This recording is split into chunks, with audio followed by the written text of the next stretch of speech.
Sir, आज़ादी के इतने साल बीतने के बाद भी देश जो है गरीबी रेखा से नीचे कई लोग जीवन यापन कर रहे हैं। क्या वजह है, क्या सरकार की नीतियां हैं जिसके बदौलत देश जो है, भारत देश दिन प्रतिदिन गरीब और ज़्यादा लोग अमीर भी होते जा रहे हैं? क्या वजह है कि गरीबी अमीरी का इतना फर्क है सर? देखिए, सबसे पहले मैं आपके चैनल के माध्यम से नमो बुद्धाय, जय भीम, जय भारत, बुद्धमय दुनिया हो, बुद्धमय भारत हो की कामना करते हुए ये बतलाना चाहता हूँ कि भारत में जब हम लोग भी बच्चे थे तो हम लोग को भी स्कूल में हमारे जो टीचर होते थे ब्लैक बोर्ड पर लिखते थे, India is a poor country, Bharat एक गरीब देश है। तो कभी कभी हम लोग को लगता था और हम पूछते भी थे सर से कि सर, क्या सभी देश में इसी तरह से पढ़ाया जाता है कि India is a poor country? इसी तरह से लोग बताते हैं, वहाँ अमेरिका में भी पढ़ाया जाता है क्या? तो टीचर बोलते थे, इस सबसे तुमको क्या मतलब है, भारत गरीब देश है। तो भारत गरीब देश क्यों है? और आज हम आज़ाद हुए, हम 15 अगस्त 1947 को भारत आज़ाद हुआ और 26 जनवरी 1950 को हमने अपना संविधान लागू कर लिया, भारत में गणतंत्र हो गए, माने पूरा राजकाज अपने हाथ में आ गया। और आज 75 साल गणतंत्र का हो गया, संविधान का लागू हुए, और 78 साल हो गया आज़ाद हुए भारत को। फिर भी भारत में इतनी ज़्यादा गरीबी और इतनी ज़्यादा अमीरी क्यों? ये सवाल जरूर आज हमको भी, आपको भी, पूरे भारत के लोगों को ये कौंधता होगा कि आखिर ऐसा क्यों है। ये 75 साल गणतंत्र हुए और 78 साल स्वतंत्र हुए हमें हो गया, इसके बावजूद भी ये दुर्दशा क्यों है? तो इसका साफ मैं बतला देना चाहता हूँ। बिल्कुल पूरे देश के लोगों को समझ लेना चाहिए कि जब भारत का संविधान लिखा गया बाबा साहब डॉक्टर भीमराव अंबेडकर साहब के द्वारा, तो उन्होंने एक शब्द कहा था कि संविधान तो मैंने देश के अनुकूल लिख दिया हूँ, लेकिन अगर इसको लागू करने वाले लोग सही नहीं होंगे तो ये संविधान देश को आगे नहीं ले जाएगा, ये एक रद्दी कागज का टुकड़ा होकर के रह जाएगा। और यही हुआ। भारत के संविधान के लागू होने के बाद यहाँ पर जो भारत के संविधान में जो गरीबी को दूर करने के लिए जो संस्था बनाई गई, जो पावर हाउस बनाए गए, वो 4 पावर हाउस थे गरीबी को दूर करने के लिए। सबसे जो पहला पावर हाउस था, मजबूत पावर हाउस, उसको कहा गया विधायिका, जिसमें पार्लियामेंट और असेंबली आता है राज्यों में। दूसरा जो पावर हाउस था वो था न्यायपालिका, सुप्रीम कोर्ट, हाई कोर्ट, जिला न्यायालय। और तीसरा जो पावर हाउस था वो कार्यपालिका, बीडीओ, सीओ से लेकर के चपरासी से लेकर के chief justice, chief secretary of India तक, जितने भी नौकरी करने वाले जो कार्यपालिका के अंग हैं। और चौथा जो स्तंभ था भारत के संविधान में, जिसको freedom of speech and freedom of expression के नाम पर अधिकार दिया गया, जनता की आवाज़ को सरकार तक और सरकार की आवाज़ को जनता तक पहुंचाने का जो पावर दिया, वो मीडिया। तो ये 4 पावर हाउस बाबा साहब ने भारत के संविधान में बनाया था कि गरीबी को दूर करने के लिए। लेकिन आपको ये जानकर आश्चर्य होगा कि इन चारों पावर हाउस में अमीरों का कब्जा है। आप देख लीजिए, न्यायपालिका को हम पहले टेकअप करते हैं, चूंकि मैं हाई कोर्ट का, सुप्रीम कोर्ट का एक संविधान विशेषज्ञ एडवोकेट हूं, इसलिए हमें जानकारी है न्यायपालिका में क्या हो रहा है। तो सुप्रीम कोर्ट और हाई कोर्ट के जज बनने के लिए कम से कम साल का जो है 8 लाख से 10 लाख इनकम होना जरूरी है। तो अमीर ही जाएंगे वहाँ, सुप्रीम कोर्ट, हाई कोर्ट में अमीर ही लोग जाएंगे। तो न्यायपालिका में अमीरों का कब्जा हो गया है, अमीर ही लोग हैं। आज भी 3 लाख, 2.5 लाख, 3 लाख, 4 लाख तक सैलरी है लोगों का, सुप्रीम कोर्ट के, हाई कोर्ट के जजेस का। जिस देश में औसत आय 250 रुपया, 300 रुपया पर डे होता है आदमी का, उस देश का न्यायाधीश अगर 3 लाख, 4 लाख ले रहा है तो वो न्यायाधीश कैसे हो सकते हैं? तो सबसे पहले न्यायपालिका में जो है यहाँ पर अमीर लोग चले गए और न्यायपालिका को अपने हाथ में ले रखा है। दूसरा जो पावर हाउस है वो विधायिका है, MP MLA जितना भी चुन करके जाते हैं। आज तो आप देख लीजिए, आंकड़ा है कि 80% जो सांसद हैं वो करोड़पति हैं, अरबपति हैं और अमीरों का अड्डा बन गया है। अब आज तो चुनाव लड़ने के लिए आपको पार्लियामेंट का और असेंबली का 2 करोड़ 4 करोड़ रुपया चाहिए। आज गरीब तो कोई चुनाव खड़ा होता भी है तो उसको लोग मजाक उड़ाना शुरू कर दिया है। तो ये स्थिति बनी है कि विधायिका भी जो दूसरा पावर हाउस है बाबा साहब ने बनाया था वो भी अमीरों के हाथ में चला गया है। सब करोड़पति लोग MP बनते हैं, MLA बनते हैं और पैसा के बल पर यहाँ विधायिका को लोगों ने कब्जा कर लिया है। तीसरा जो पावर हाउस था, नौकरियां, जो सरकारी नौकरियां थी, तो उसमें जो चपरासी से लेकर के CEO, BDO, दरोगा, SP, DM, collector, chief secretary of India तक जितने पद हैं, अब उसमें भी पैसा के बल पर जो जिन घर के बच्चे इंग्लिश स्कूल में पढ़ रहे हैं, बड़े बड़े कोचिंग संस्थानों में जा रहे हैं, दिन रात उनके लिए टीचर लगे हुए हैं, करोड़ों लाखों रुपया खर्च हो रहा है उनको पढ़ाने पर, तो अमीर के ही बेटा जो है सब IAS, IPS, collector, SP, CEO, दरोगा, SP, DM, collector, chief secretary of India सब बन रहा है अमीर ही लोग। तो कार्यपालिका भी कब्जा में चला गया अमीरों का।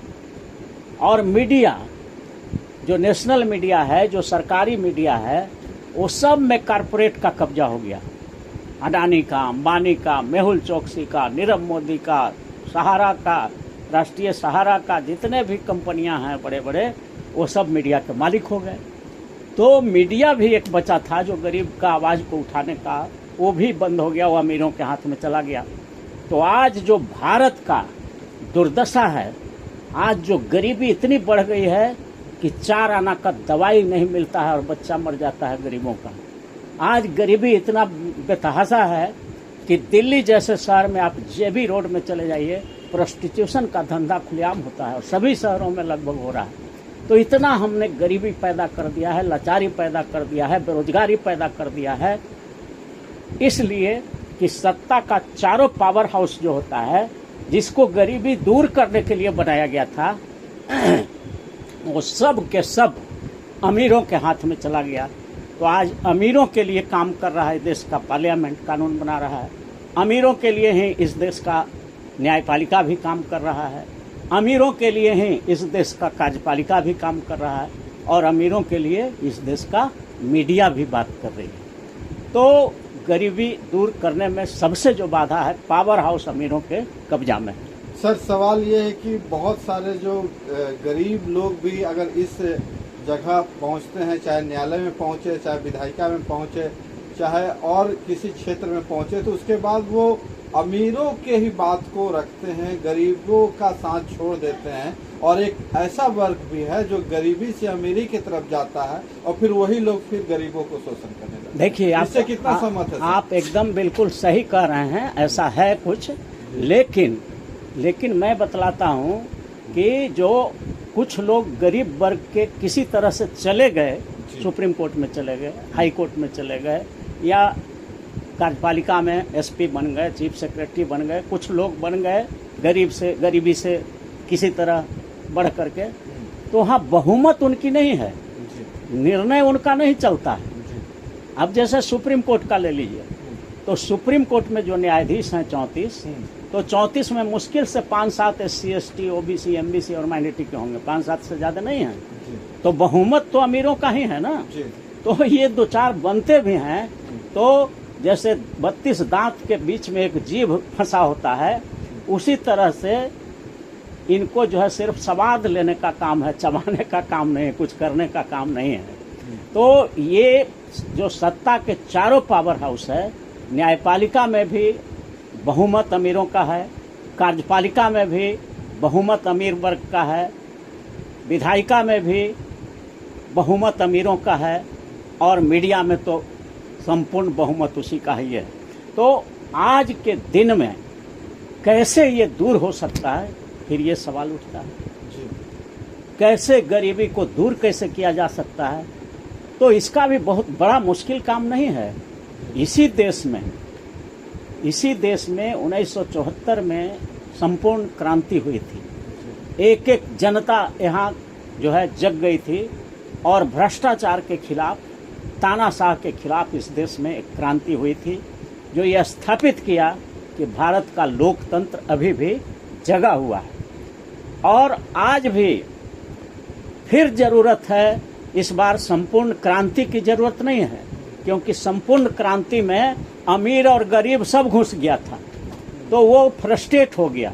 अमीरों का जब स्वार्थ नहीं सिद्ध होने लगा तो सब उसको छोड़ छोड़ करके भागने लगा और फिर अमीरों वाला ग्रुप अलग हो गया और फिर सरकार गिर गई। तो इस बार जरूरत है भारत देश में 74 के आंदोलन से सीख लेते हुए इस बार जरूरत है कि हम लोग संपूर्ण आरक्षण क्रांति चलाएं। आरक्षण का मतलब होता है कि जो शेड्यूल कास्ट, शेड्यूल ट्राइब, अति पिछड़ा, ओबीसी, माइनॉरिटी और जो गरीब लोग हैं उनकी हिस्सेदारी होनी चाहिए सत्ता के चारों पावर हाउस में। और गरीबों की संख्या भारत में 90 से 95% है, तो सुप्रीम कोर्ट में भी 90 से 95% जज गरीब समाज का होना चाहिए, मतलब SC, ST, most backward, OBC, minority का होना चाहिए, क्योंकि सर्वे करके इन्हीं लोग को गरीब माना गया है। तो देश के सुप्रीम कोर्ट, हाई कोर्ट और जिला न्यायालय में 90% जज गरीबों का होना चाहिए, तब न्यायपालिका गरीबों के पक्ष में काम करेगा। इस देश के विधायिका में, यानी पार्लियामेंट में, असेंबली में 90% MP, MLA गरीब वर्ग का होना चाहिए, SC, ST, MBC, OBC, minority समाज का होना चाहिए। तो विधायिका में कानून भी बनेगा गरीबों के लिए, और कार्यपालिका में भी, नौकरियों में भी शिक्षा का समानीकरण करना पड़ेगा, ताकि सब वर्ग का बच्चा, गरीब का बच्चा भी समान ढंग से पढ़े और वो भी IAS बने, IPS बने, कलेक्टर बने, SP बने, DM बने, दरोगा बने, SP बने, थाना में CO बने, SDO बने, DCLR बने। तो ये विधायिका, कार्यपालिका में भी इस तरह का क्रांति लाना होगा कि गरीब लोग को वहाँ पहुँचाना है, तो शिक्षा को समानीकरण करना होगा। और इसके लिए एक व्यवस्था सिंपल कर दीजिए कि जितना भी पदाधिकारी हैं गवर्नमेंट के, उनके बच्चे पढ़ेंगे सरकारी स्कूल में, ऑटोमेटिकली सब शिक्षा सुधर जाएगा। क्योंकि DM साहब का बेटा भी उसी जिला में स्कूल सरकारी में पढ़ेगा, तो नेचुरल है कि वहाँ अच्छे अच्छे टीचर खोजेंगे, निकालेंगे। और नेशनल मीडिया में भी SC, ST, MBC, OBC, minority का 90% अपॉइंटमेंट होना चाहिए। जो दूरदर्शन है, प्रसार भारती है, आकाशवाणी है, जो सरकारी चैनल है जो घर घर तक पहुंचता है, उसमें भी 90% SC, ST, MBC, OBC और माइनॉरिटी समाज का, गरीब लोगों को हिस्सेदारी मिलना चाहिए। अपार्ट फ्रॉम दैट कि प्राइवेट सेक्टर में भी, जो प्राइवेट जो सेक्टर्स है, जो प्राइवेट चैनल हैं बड़े बड़े, जो कॉरपोरेट के हाथ में हैं, उनमें भी SC, ST, MBC, OBC और माइनॉरिटी समाज के गरीब लोगों का हिस्सेदारी होना चाहिए। तो जिस दिन इस देश में संपूर्ण आरक्षण क्रांति हो जाएगी, जिसका शुरुआत हम लोग कर चुके हैं, और संपूर्ण आरक्षण क्रांति में जब गरीबों का जुहूम जुटेगा, जब ये पचबंधन बन जाएगा, शेड्यूल कास्ट, शेड्यूल ट्राइब, अति पिछड़ा, OBC और माइनॉरिटी, ये पांचों समाज गरीब है, छूटा हुआ समाज है। तो जिस दिन ये पांचों समाज पचबंधन बना लेगा पूरे देश में, समाज का बंधन बन जाएगा, और संपूर्ण आरक्षण क्रांति देश में अगर फैल जाएगा, जन जन में ये बात आएगी कि सब सत्ता में कब्जा करो। सत्ता का मतलब न्यायपालिका, कार्यपालिका, विधायिका और नेशनल मीडिया में कब्जा करो, प्राइवेट सेक्टर में कब्जा करो। और ये आंदोलन जब इस देश में चलेगी, और गरीबों का जब बच्चे लोग जब इस देश के सुप्रीम कोर्ट, हाई कोर्ट, जिला न्यायालय में जाएंगे, गरीब का बेटा जब इस देश के पार्लियामेंट और असेंबली में जाएंगे, गरीब का बेटा जब इस देश के SP, DM, collector, chief secretary, BDO, CO, दरोगा, SP होंगे, और गरीब का बेटा का जब चैनल होगा बड़ा बड़ा, और गरीब के लोगों का हिस्सेदारी प्राइवेट चैनलों में भी 90% होगा, तब इस देश में गरीबों का कल्याण शुरू होगा। क्योंकि पार्लियामेंट भी गरीबों के लिए कानून बनाएगी, सुप्रीम कोर्ट, हाई कोर्ट उसी को समर्थन करेगा कि ये जस्टिफाइड है, गरीब को आगे बढ़ाना है, और वही नेशनल मीडिया लिखेगा, और वही फिर आपका कार्यपालिका के अफसर जो हैं उसको ज़मीन पर लागू करवाएंगे। तब जाकर के इस देश में गरीबी दूर हो सकती है, और गरीबी को दूर करने के लिए संपूर्ण आरक्षण क्रांति की ज़रूरत है भारत में, जिसका आगाज हम लोगों ने कर रखा है। इसको हम लोगों को जन जन तक पहुंचाना है, और संपूर्ण आरक्षण क्रांति के माध्यम से सत्ता के चारों पावर हाउस में हम गरीबों की हिस्सेदारी दिला करके हैं देश को गरीबी से मुक्त कर सकते हैं। सर अपना परिचय। अरुण कुशवाहा, संविधान विशेषज्ञ, advocate, Patna high court and supreme court of India. मेरा मोबाइल नंबर है 9431002499। Thank you very much.